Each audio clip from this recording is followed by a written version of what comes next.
What's up, guys? Mike Brown here for thelines.com, playpicks.com. Going to have a really interesting conversation with Eric Ramsey on all things sports card collecting, trading, flipping, all the different things like that. It's basically a 101 as well. It is a huge, huge market right now. I mean, a huge comeback from when we were kids and you were going to learn which cards to buy, which boxes to buy, how to care for the cards, all the different things like that we talked to Eric about in this conversation right here. So guys, while you're here, please give this thing a thumbs up. Go ahead and subscribe to the channel while you're at it. And without further ado, let's talk to Eric. Joining us here on the Lines Play Picks channel, our very own Eric Ramsey. Eric, thanks for making the time today, my friend.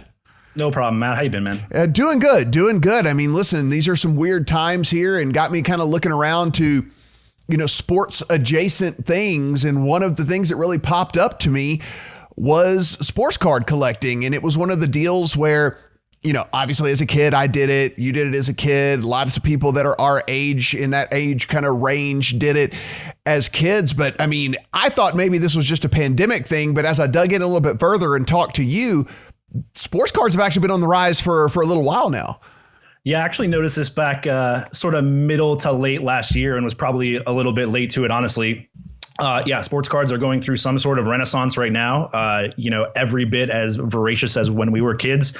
And the pandemic has certainly exacerbated the interest in it. There are, like you said, you're one of the people looking for something sporting to occupy your time with, has a little bit of the gambling element for folks like us who like to bet on sports as well. So, yeah, it really just ticks a lot of the boxes for what people are looking for right now with nothing else to do with their time. And we'll definitely get to that a little bit later. So stick around, because you're wondering why you're seeing this on a gambling channel, because there is a little bit of a gambling element here. You are risking some money to see if you can get a return or maybe even a profit on that type of money. So we'll talk about that a little bit later. But first, one of the things that I noticed was how overwhelming this might could be if you're just coming in from the outside here. So I want to kind of get some basics from you here to help the people out as they enter one of these websites. And we'll talk about some of the websites that you frequent or whatever. But let's start with the brands, because when we were little, it was basically one or two brands that were really controlling the market, and maybe a third whenever Upper Deck kind of came into the market there. But man, you go to a site now and you go to buy some cards. There's like a million different brands out there. So let's just try and make this simple for people. If they want to collect football cards, what are the brands that you're looking for football cards? So in every sport, there is one of the two large companies that has an exclusive deal. For football, it's Panini. Panini is the only one that makes licensed football cards. They have the license to use the trademarks and the logos. So those are the cards we're looking for in football. Panini Prism tend to be sort of the flagship set, particularly for basketball. In football, we see a lot of Panini Contenders, it's called. So these are sort of, the way I explain it to you is make and model. Toyota is sort of like Panini. It's the make, the brand. And then you have the models, the Contenders, the Optic, the Donruss. You have sort of the sub-brands of those. That's what you said is getting overwhelming in the store. If you look at the shelves, tons of these sub-brands. As far as football goes, Panini Contenders. For basketball, Panini Prism are usually the top two brands you're going to find in most of your stores. Now, on the baseball side of things, I mentioned Topps, and that being the big brand when I was a kid. Is Topps still oh boy, I can't believe I'm saying this. Is Topps still on top today? Topps is still on top. Yeah, they are, again, the only one with a license for the MLB. Panini actually does have a MLBPA license, so they can print cards with the players, but cannot use logos or team nicknames. So you'll just see blank jerseys on Panini baseball cards and the team state or city, like New York, instead of New York Mets or New York Yankees. So for baseball, still Topps, like when we were kids. So what about, I was going through one of the stores the other day, and super expensive were these Bowman cards for baseball. What's the deal with those? Yeah, man, those are the hot thing right now. 2020 Bowman just came out last week. They are more geared toward prospects. So you're seeing a lot of the young players getting their first cards in there. I imagine we're going to talk about some of these guys later, but Jason Dominguez and Bobby Witt Jr. Jason Dominguez, a young Yankees prospect that is the teenage Mike Trout, quote unquote. Everyone's super high on him. So anytime you have, this year there's a big prospect class, those two guys in particular, really driving the prices of these Bowman cards. People just dying to get their hands on these first Bowman cards of these guys. So we've talked about the football cards you're looking at, the basketball cards you're looking at, the baseball cards you're looking at. Are there any other sports out there that the cards are as popular, even close to as popular, or really is the collecting market kind of hubbed around just the big three sports? It is those three, probably baseball first, honestly, at least still in this country, seems to be king. I think as time goes on, you'll see basketball take over from that. It's just a bigger sport internationally, and seeing some Asian markets get into to basketball card collecting. No, it's really just those big three. Even hockey takes a backseat to those. I would say right now, soccer cards maybe hotter than hockey cards. Again, with an international market, seeing some Europeans getting into sports cards, they're going to start with soccer. So if you're looking to diversify out of those main sports, maybe look for soccer over something like hockey. And also worth mentioning that some of these novelty cards, Pokemon, Magic the Gathering, are also really hot. So if you're not into sports necessarily, there are other avenues to collect cards that can be money making opportunities here. So you got the cards. Now people are writing these down and they're saying, okay, so these are the cards I'm looking for. Now they're going to go to the store, Eric. And here's where things, you and I had some lengthy back and forth here. These boxes that you go to buy, what in the world is up with all of the different types of boxes? I mean, there's blaster boxes and hobby jumbo boxes and fast break boxes and what all this, like what are we looking at here with all of these things? I'll show you some stuff right now, because we've been talking a lot about the new Topps 2020 baseball. I'll show you some of the stuff you can get at the store. This is a pack. You know what this is. This is just a pack of cards. Looking at it like maybe $2 on the shelf. There's a fatter pack, literally called a fat pack. This one has 34 cards compared to the 16. I'm just looking at maybe, $5 for something like this. Then we move up to the hanger, another format. This has 67 cards, I think you can see in it. So maybe $10, about twice as much as a fat pack. And then the most common format you'll see are these blasters. These have 99 cards, I believe, in them, and are about $20. So that's 4 different formats right there for Topps, ranging between $2 and $20. I just found one of these tins at the store. These are something they released at the start of the year. 75 cards in there, about $20 as well. So yeah, the shelves will be, presuming you can find cards at your local store, the shelves will be overrun with options for formats. You'll even see in some other products, this is opening day. This is a mega box that you don't see for Topps Series 1, but this had 119 cards in it. So another format. That's, I think, 6 different formats that I have in front of me that I've all found at Walmart. So what about if somebody is looking to kind of upgrade a little bit? They're going to one of these third-party retailers and they start looking around. They go, whoa. Eric was talking about this box he bought was $20, $25, $30, something like that. Why is this box $225? What is the difference between a hobby box and a hobby jumbo box and these things as opposed to the stuff that you get off at the store? Yeah, these are generally going to be divided into 2 categories if in your head. Separate them between retail and hobby. Retail are the stuff I just showed you, stuff you're going to find at places like Walmart and Target. Then you have the hobby products, which you're going to probably have to go to a card store, order online. These are the larger format. The Topps Series 1 hobby box has more than 200 cards, I think 216 or something like that. And they make a larger format, a jumbo box with more than 400 cards in it. So again, you will see several formats. Hobby shops may also carry some of these retail formats, but if you're looking for the bigger boxes with some exclusive cards in them, some autographs, things like that, you're going to want to bump up to the hobby box in general. And so that is the advantage. I use that air quotes here, advantage to going with one of these, hobby boxes or jumbo boxes, whatever it might be, is you can find cards in those boxes that you will not find in the ones you buy off the shelf at the store. Correct. You'll even see some exclusive cards between hobby and jumbo. You were asking me which one to get. Jumbo has some jumbo exclusive cards that people like to chase. So even between those 2 boxes, there may be small differences in what to expect in the box. You mentioned Series 1. I assume that means there's a Series 2. Is there a Series 3? What's going on with Series 1, Series 2, Series whatever it might be? So Topps breaks their flagship baseball set into basically 3 different groups. Series 1 is out. It came out early this year, something like January. So that's before the baseball season starts. That's going to include some of the rookies from last year that were called up late in the season. Some of the, the traded players from the offseason and from late in the year will show up in their new uniforms. Excuse me, Matt. I had a cough there. Then we have Series 2, which is not out yet for 2020. That typically comes out mid-season. I think it's scheduled for late June, so it's on the way. You know, in a non-COVID year, we would have been playing some baseball already. Right. We would have some players trading teams. We'd have some early call-ups. Those players would be reflected, in Series 2. And then later in the year, actually during the playoffs, typically October, they release Topps Update, which is the third set. And that will pick up a lot of the late call-ups, the late season trades. It just essentially it's an update. You know, they call it Topps Update, so it is the update to the set. The first two will have 700 cards between them, and you can kind of think of them as the same set, Series 1 and 2.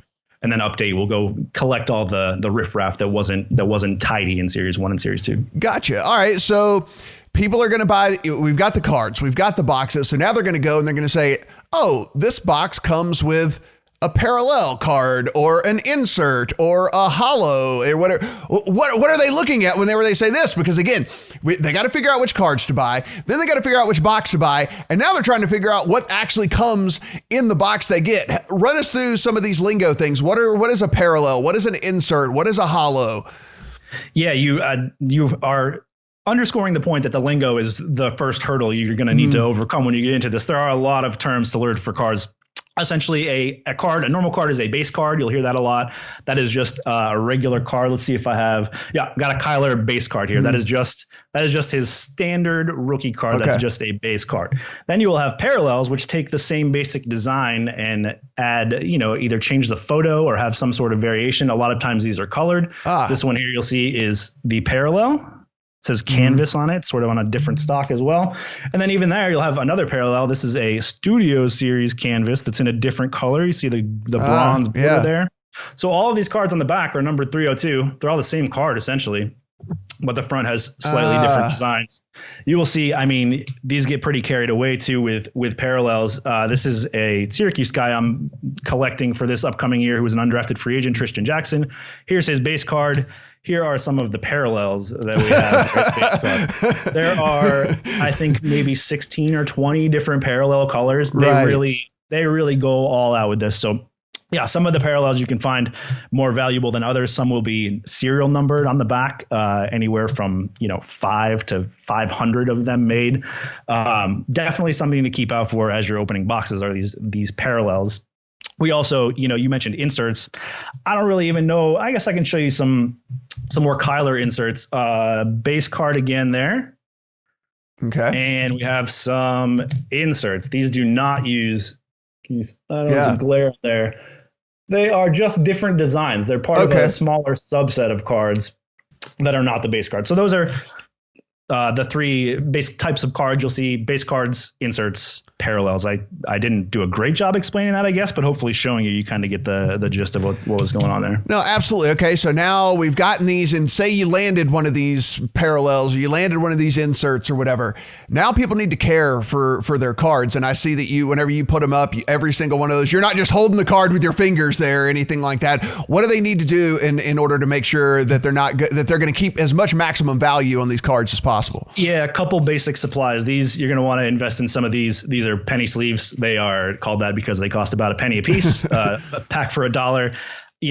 I put a lot of cards in these. Anything that I may want to keep or sell for any length of time is going to go in a penny sleeve.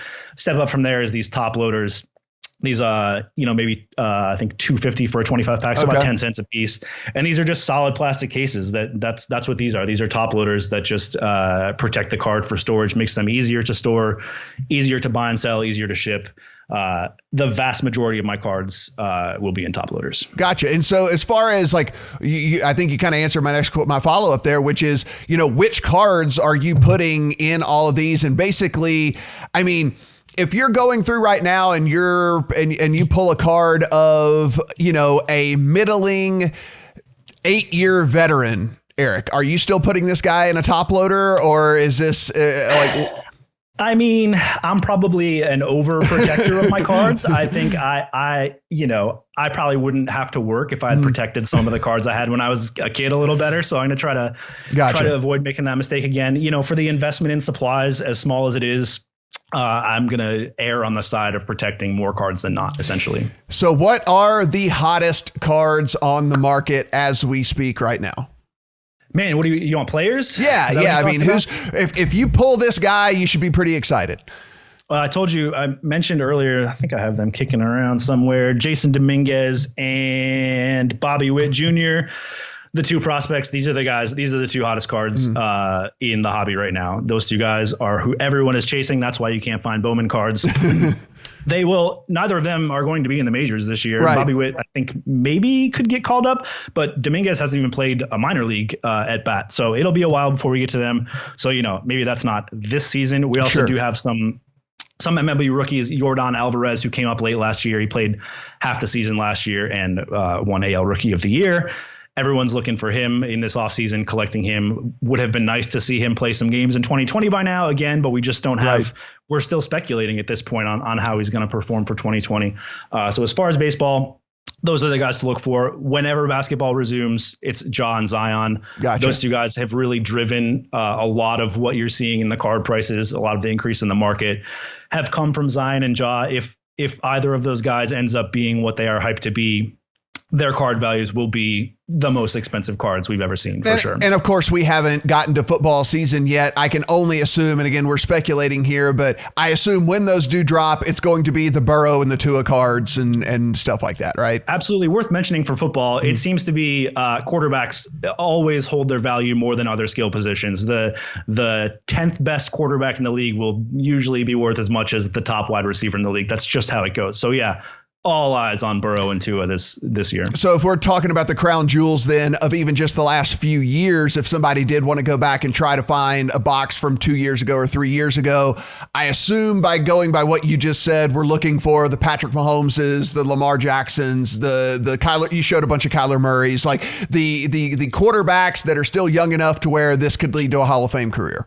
Yeah, absolutely right. Those are the guys that I'm collecting, and some other, Baker had his run, maybe had a little bit of a down year, so his cards have come down. Darnold, same thing, has come back down a little bit. If you're a believer in those guys, maybe a good idea to invest in their cards. Yeah, any quarterback that you see upside in for the future is a guy you're going to want to get right now.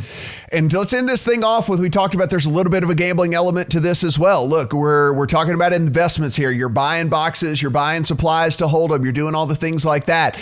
It can't just be a one-way street. So there has to be at some point when you go to start to sell some of these things, like, is there money to be made here? And what's a little bit of advice on how to kind of go about doing that? There is, the top level advice is you should not expect, if you're looking to buy a box of cards, open it and resell it for a profit. That is not the ticket. Yeah, you're laughing like you might be a little guilty there. Yeah. That is not the way to go. That is more of a collector's strategy than an investor's strategy. If you're looking to invest, you're gonna, the things that we've sort of hinted at, rookies that you're high on, particularly ones that the market may not be as high on. Like I said, Darnold and Baker have come down a little bit, so maybe it's a good opportunity to buy them. You're looking for, as with futures markets and sports betting, difference between what the market is saying and what your intuition is telling you, or what the data is telling you. So anytime you can find that mismatch, you're looking at an investment opportunity. And again, like I said, it's really NFL quarterbacks are the gold standard for NFL. It's power hitters in baseball. It's not pitchers. I would have assumed pitchers. I guess it's just because of the number of games they participate in. Power hitters are the guy you want to collect in baseball. So yeah, I actually can't remember what you're about making money. Yeah, it's really hard to just flip cards you purchase. The money making opportunities are going to be situational as the season goes on. Guys that you've invested in the last couple of weeks that perform well will start to see their cards go up. This happens before the playoffs. You can buy low at the start of playoffs on some of the guys whose values will increase several times over by the end of the playoffs. Opportunities arise with Hall of Fame inductions and trades and free agency moves and things like that. It's a lot about keeping an eye on the news and the trends in the sports and figuring out what direction guys are going, essentially either in the season or in their overall career, if you're looking for shorter or longer term investments. So again, I didn't really answer your question that well, but I will tell you it's really hard to buy boxes and turn right around and sell them for a profit. I think that most people probably are going to be doing this from a collector standpoint at the beginning anyway, and maybe they'll figure out a little bit along the way. But as you mentioned, I mean, I think that it's key. If you are going to do this, just pay attention to the young stars, the guys that are on the rise. And if you happen to land one of those guys, then hey, that could pay off pretty big. I mean, I got an undrafted free agent right here. I mean, he's on the Rams roster now, but like this is my, right. This is the kind of stuff we're investing in. He's an underdog to make a roster or be an impact player. But if he does, should that you happen, have a lot of cards of him. Yeah, man, right. there's no doubt about that. That's the kind of thing we're looking for. Well, Eric, really do appreciate the time. I think this is a very good primer for people to kind of get involved with everything. There'll be, we'll stick a few other kind of resources in the description down below if you guys are interested in, where you can go get further information or where some of these third-party sites that you can go buy some of these cards. If you're looking to get those hobby boxes or those jumbo boxes or whatever it might be, and we'll do that as well. But thanks for your time today, buddy. Appreciate it. Yeah, no problem, man. Talk again soon.